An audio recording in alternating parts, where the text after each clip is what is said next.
Mate, how are you? I'm well, thank you. Good. Good result. It did. The game this weekend was a good game. We went out there and were focused on the attack. The game prior to, or 2 games prior to, we had 1-0 victories. We focused on defending, particularly like containing the opposition in zone 1, and they did well at that. So we said we'll go on the other side and start working on how we could break down the opposition, because we were only scoring 1 goal in each game. So we talked about moving the ball quickly, playing from side to side to try and create gaps in the opposition, penetrate when we can.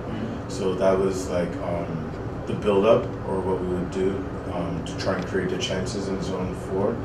And then we also worked on finishing. So it was good because they created opportunities, scored lots of goals. Ironically, all the hard work that they did before on the defending, they kind of forgot quite a bit of it. Right? We talked about that, didn't we? We said with this age group, do you remember in our previous conversations we've had for the last 4 or 5 weeks, it's going to be difficult because you're new coming in, you got your ideas, you're sticking to the script, you're actually coaching, which is the first time you've had all season. Thank you. But how do you? Let's just backtrack, because I want you to think about the dynamics of the day. Let's not worry about the outcome right now. Let's think about the dynamics. Sure. Because I know you spent a lot of time thinking about that last week, about your formation. Absolutely. Moving people on. Let's just go back to that. Okay. So as you described, we inherited a new team. So it took some while to understand the different personalities and the different abilities of the different players. Yep. So leading up to it, I was kind of questioning how are we getting the best out of the players, or rather allowing them to be as impactful as they can be with their talent. So we were bouncing off ideas. I was asking you, what your take on playing players in different positions? And I think so going into that match, I took the different players one by one. Yep. If I was going to play them in a different position. Good. Now, what environment was that? Pre-game? Pre-game. Yep. So we all showed up at the soccer center, and when they're in the change room getting their boots on and stuff like that, I'll just give a tap on the shoulder and say, can I come talk to you outside for a second? Talk to them one by one. And what was their response to that being pulled out individually? I think they're okay with it. Well, at first their eyes were like, well, am I in trouble? Right? But I tried to display some individualized consideration, put my hand on their shoulder, let them know that it was a safe space. Connected with them. Yeah, connect with them, let them know it was a safe space. And I didn't really try to tell them anything. Right. I tried to have a little dialogue. And so I asked them how do they feel about the position they played the game before? Yeah. What other positions do they play? Right. Do they think they're impactful? And what do they feel if I were to ask them to try a new position? Good. What was? Were they trying to please you, being the coach, or were they? You could see a bit of both. I was happy with one of the players, so I'll play any position, coach, right? So that's this game, right? So that's the immediate response that they give me. But one of the players was honest and said they don't like playing that position. They're willing to do it, but they don't like it. Right? So then, so I asked the player if we could negotiate. I asked to negotiate with the player and meet in the middle if we could do dual. So it was playing on the flank. I wanted the player to play fullback. They wanted to play more front. Who was this? This was Bryce, actually. Right? Bryce says he's willing to do it, but he's never actually played fullback before. Interesting. Right? So he's not comfortable, and that's why he didn't want to do it. Yeah. So I let him know that I believe that he's capable, and I think he'll make good impact there, and that's why I'm asking him to do it. But if he doesn't feel comfortable, I asked him if he will share the role with Jacob. So Jacob would start fullback, he starts on the wing, and then flip it they flip it over and see how it goes. Good. Did he have any questions about the specific responsibilities, or? He didn't have any questions, but I gave him, like, I think it was just probably 1 or 2 tips, which was that if the fullback, so the way I explained the role to him is that I want him to play just like how he plays like a winger, with the exception that if we lose the ball, he's got to get back first. Right? So he's behind. Give them objectives. Yeah, or he's behind the winger, right? But I do want him to get forward whenever he can. So that was one tip. The small team objectives. Was Jacob aware of this as well? And Jacob was aware of this as well. Good. And the other thing, so with the team objectives with both fullbacks is if one fullback goes, the other fullback has to stay. So awareness of both sides of the field. Right. So we got a little bit of a visual awareness, some reference points. Correct. Okay, good. Correct. Good. I don't think I really gave him any other tips. Other than that, I just let him go and run with it. So I'm just making a couple of notes here because I want to refer back to this after this game, if I may. So remind me of the objectives for this game. So you've got the small team. Right. What was the team objectives for this team game? objective was our team objectives were to continue to contain the opposition in zone 1. So that's been an ongoing It's an ongoing objective. 4 weeks now. 4 weeks, didn't change, right? Yeah. So a line of confrontation. Have you moved that line or not? So the line of so that was an advancement. The line of confrontation still started off at the top of the center circle. But depending on how the game was going, we might apply more pressure and bring the line of confrontation up to the retreat. Okay, and what would be the signal for that? I told them the cue was going to come from me, the coach, because that was the first time that we were going to start, and we didn't practice it. So I said, be prepared that we might shift the entire block up, and just listen for my cue. And your decision was going to be based on what? The score line of the game. The quality of their back line on the ball. Okay. And if they were looking if they were doing a good job, if they're looking to play through opposed to play a bit more direct. Got it. And what was the outcome? So you got your criteria there. What was your outcome? What was the evidence that you saw? We actually didn't really need to do anything, so I never really called it. I just let them continue to play the way that they were playing because the scoreline was so well in advance. It wasn't need to address that. Right, so that was your one objective. What was your one? The other objective was to get a minimum of 5 shots on target. Wow, that was a bold objective. Yes, a bold objective. Because when they're doing something new, like I said, we worked on creating opportunities and we worked on finishing from different angles. So we worked on that for about 4 sessions, and they became competent at it. I felt that I just needed to try and give them a push to try it. Right, okay. Right? Fair enough. Just to try. So that was 5 shots on target per quarter? No, for the game. Okay, so it wasn't that bold. No, it wasn't that bold. 5 for the game, and so 10 shots, but 5 on target. Okay, All right. And what did you keep stats? Did you remind them at each period? Kind of didn't have to remind them because the score line, right? So it was after the first quarter, we were already up 3-0. Okay, good. Okay, so we met that one. So really, based on your 2 objectives, and we talked about maybe not changing our objectives. Was there any thought process at this point thinking I may have to challenge the players a little bit more, or were you just trying to build that continuity that you've been trying to get for us? I was really just trying to build on the continuity that we were working towards. The other objective actually was we had one more goal objective. Yeah. Sorry, that tied with the defending one, Yeah. which was a clean sheet for a keeper. All right. Which we haven't had for a while. All right. Yeah. So so we've looked at objectives. Have pretty much been. Our first one would be a defending objective. A second one's an attacking one, and the third one's a defending. Yeah.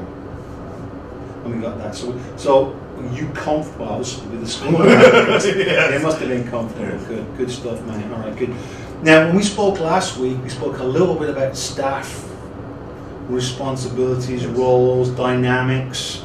How's that? Now, I've stayed out of it, as you know, because I felt that this will all work itself out. It's just people coming together and not being used to being head coach, assistant coaches, and guys that want to do the best for each other, but they want to impose themselves a little bit. Absolutely. And I know you've done a good job in really conveying that message that the previous coach was hammering the information. We want to drip feed it. So Right. how's that gone? Because that's been an interesting thing for you to observe and be part of, I imagine. Yeah, I mean, it was definitely an experience. Two different personality types trying to work together. Yeah. I think that in retrospect, based upon the last game, I feel like I probably could have or should have been a little bit more proactive and used a little bit more of the tips that you gave me as far as giving them responsibilities. Right. I tried to imply needs that I had from my assistant coach, hoping that he would recognize that and then take initiative and turn that into actions. Yeah. But I probably should have been a bit more explicit. Yeah. And that is the thing about these roles when you got experienced coaches, I believe, it's clarity. Yeah. It has to be black and white. I have to know my roles and responsibilities and yours and the goalkeeping coach, and if I'm there or anybody else is there.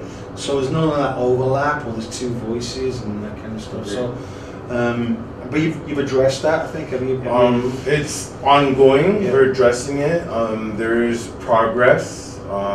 Practice over practice, match over match. Yeah. But there, in that particular game, there were situations where there's information overload because there wasn't one voice. Good. Right. So it's still weakness. Yeah. But trying to address it. Well, I'm going to come out to the next game if that's okay with you. Please do. And I'd like to give you some live feedback, and then we can debrief afterwards as well. If that works for you. Sounds good. Excellent, mate. Thank you. Mate, it's cold out there tonight. Freezing. I'm glad to be inside What now. a result, mate. It's made my Thank day. Made my day. Thank you. I'm so pleased with the boys. The result, obviously, it's always good to beat your neighbours, but I was so pleased. Big difference in the team since I was with you, 4 or 5 weeks ago. Yes, sir. So you've done a lot of good work. I appreciate that. I'm proud of them. I'm proud of the boys. They worked hard. So Good for you, mate. You can tell you worked hard with it. Just do me a favour. Now, I've taken some video, as you know, because I'm really going to focus on you, not on the team, because I want to help you as much as I can as part of this mentorship program.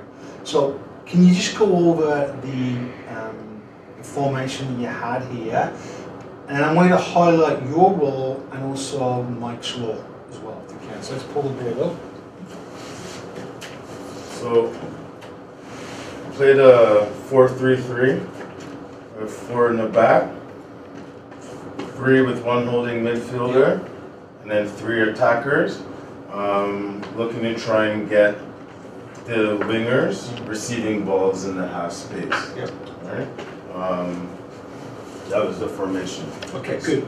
And I'm good with that. Now I'm going to take you to a different place as far as your role as a head coach. Explain the formation that happened on the bench. Sorry? Explain the formation of what happened on the bench. Or what had you arranged or organised for the bench? Okay, well, alright, so we had myself, Mike, and we had Emil as well, the goalkeeper coach. So Emil's role was to focus on the goalkeeper. Yeah. Try and help the goalkeeper warm him up and help manage him to his objectives.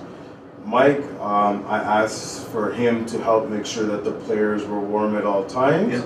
Also, pay attention and try and inform me of who were the biggest threats from the opposition. So whether it be like the player on the right flank or their attacking midfielder, and then also help me pay attention to where our biggest defensive weakness was, because we went back to working on defending again to prepare for this match.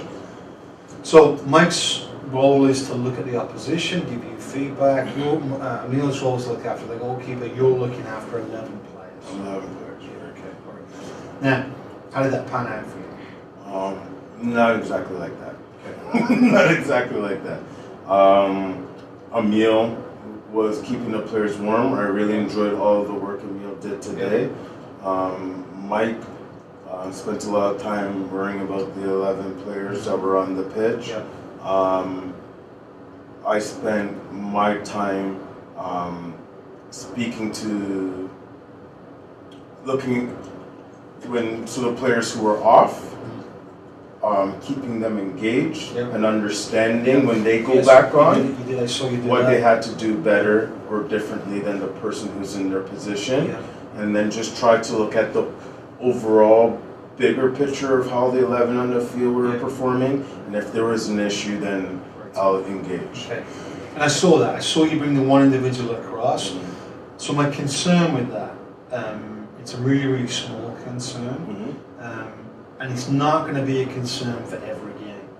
But tonight it was -1. Yes. And the other kids are keeping warm, and he's standing, talking to you. And he was your first sub on. So you're just going to try to be careful that we don't bite into that, because Emil was doing it to every 10 minutes. Yes. Spot on. But the one player we're going to put on next is probably the coldest one out of the 4. So I understand what you're doing, but you've got to try to bear these things in mind. For sure. How do you feel about next game potentially asking Emil to look after the goalkeeper and the back 4? Because they are working together, and you've done a great job over the last 3 or 4 weeks with them learning how to drop and step. I mean, that's the biggest change I've seen in the organisation. It's wonderful. But can we now have a bit more connection and maybe have one coach that looks after that line? I like that. I could take that. I felt a lot of the focus today was on the midfield. And I thought the experiment you pulled off there was well worth trying. And I think with Jakai playing as a holding midfield player, but specifically you had to spend a lot of time with Jakai, and Mike was doing a bit of both. So I would say if that's what the route moving forward is, you take the midfield and let Mike take the top 3, or you flip it. Like, I'll take Jakai this half, you take it next half. But the key thing is, and I know you mentioned it a couple of times and I liked it, but we've got to have consistency in allowing him to make the decisions. Absolutely. Your feedback was asking him to make decisions. Mike was a little bit more specific. Like, you would say to him, Scan, where are your back line? Scan, where's the pocket? Whereas Mike was, you need to get into the gap between Mateo and... So we want to go with what you're doing. So I think we're going to make that a little bit consistent. Maybe speak to Mike about getting to recognise that we don't want to make decisions for them. Like, you got it right, and Mike's not quite there. So it's part of your role as the head coach, whether allowing him or cutting it off. Because again, the player is going, I got Unico asking me questions, which is making me think, and I got Mike giving me the answers. So and again, it's new to everybody, but that is, I think you've got it right. You just need to help him a little bit on that. So I'm not going to comment too much more about that because I thought you handled it well. I thought the improvement in the team was wonderful. I mean, moving forward, I'd like to set you some more objectives, but right now I'm going to focus on you personally a little bit more, just to help you with your game management. So I've got some videos, mate. So as you know, I am a video on each of the, I'm going to call them interventions, because I felt that a lot of your information that you gave was during break time. Balls out for a corner kick, goal kick, throw-ins. You weren't impacting during the game time, which I thought was very, very good. But I want to look at the videos here on your organisation from bench time.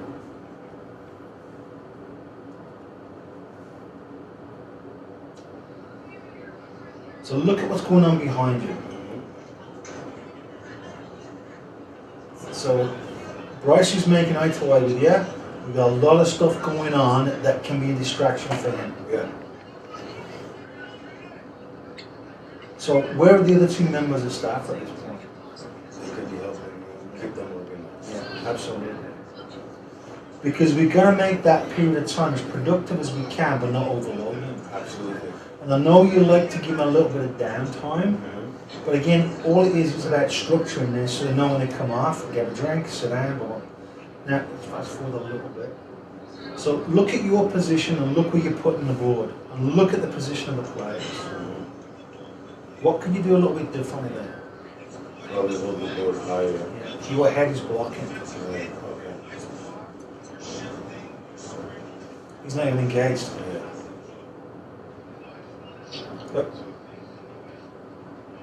Can't see. So, based on that, what could you do for your organisation next time? I could probably go the other way. One, so there's no distractions behind me, potentially. Yeah. Two, get the board raised higher up. Yeah. I guess I could use the bench or something if that's high enough. Obviously, like you said in the beginning, I have to try and get my staff involved to help keep them organized. Absolutely. And ensure that before I start speaking, everybody's in a good position where they could see and hear the information. What's wrong with these guys who sit on the bench? Nothing. And you standing in front of them, they're relaxed. They can take the weight off a little bit. Right. Everybody can see, you can see everybody. And at that point, Emil could take the goalkeeper away, or Mike could take the strikers away. Right.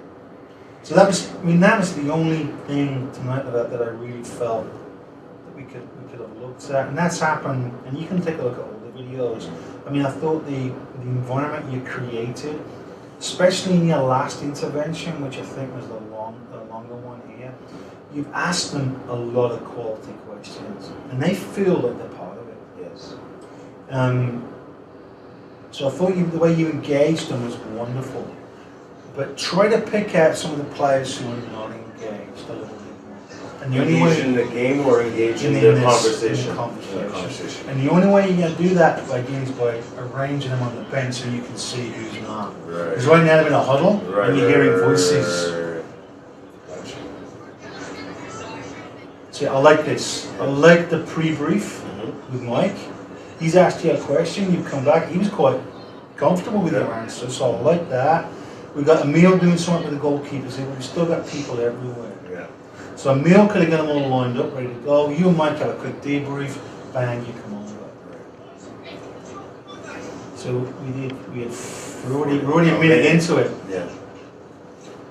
And it's going to take another 30 seconds before we get organized. And what happened in our last quarter?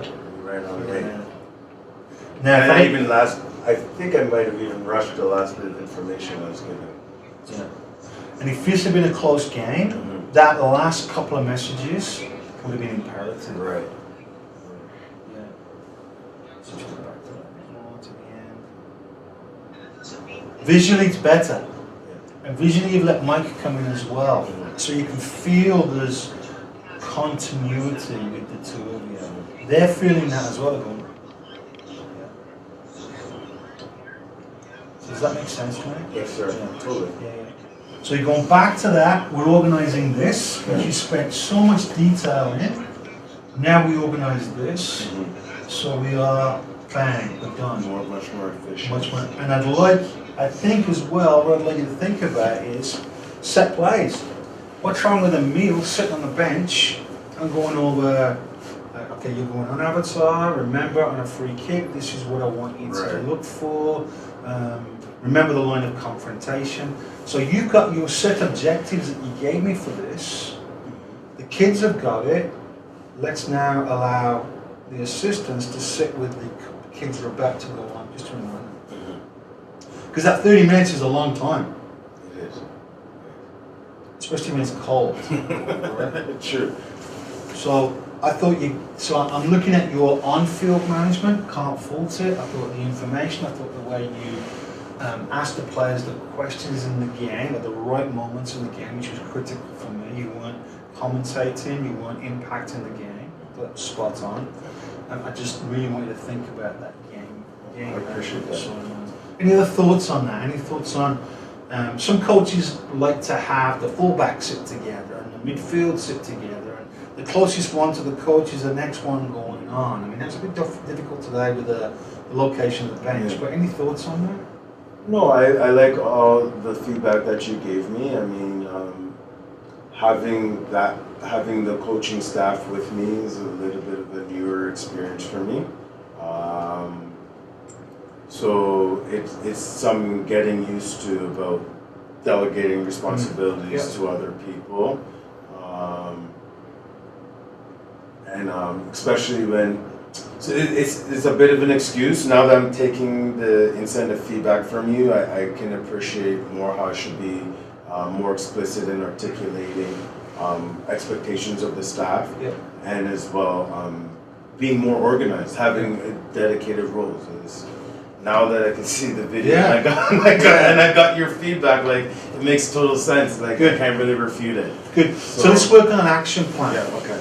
So that'll be our point there. So our action plan for the next time I come and work with you, and I'm jotting this down so we don't forget. You don't forget, but I'm on with you. So our action plan is I'm going to come and review you again in 3 weeks. Okay. So I'll look at the schedule and let you know when I'm coming out. What would you like to do as part of this action plan then to prepare for that next bit of feedback? I would like to have a spot-on organized bench. So took the feedback, so definitely it would be asking the staff, the assistant coach to help me ensure that the players are organized on the bench. How will we organize them? Like, are we going to put the back line together or whatever? I'm going to give that some thought. I'm actually going to include the staff in that conversation, hear what they have to say. Excellent. Do that. I'm going to try and give Mike an explicit role about dealing with one of the lines. All right? Because trying to ask him to deal with keeping people warm is not going to work. It's not. He wants to be in the action, so we got to try and manage it somehow. And I thought at times his information was good. Yes, I agree. I don't disagree. I think he sees the right things.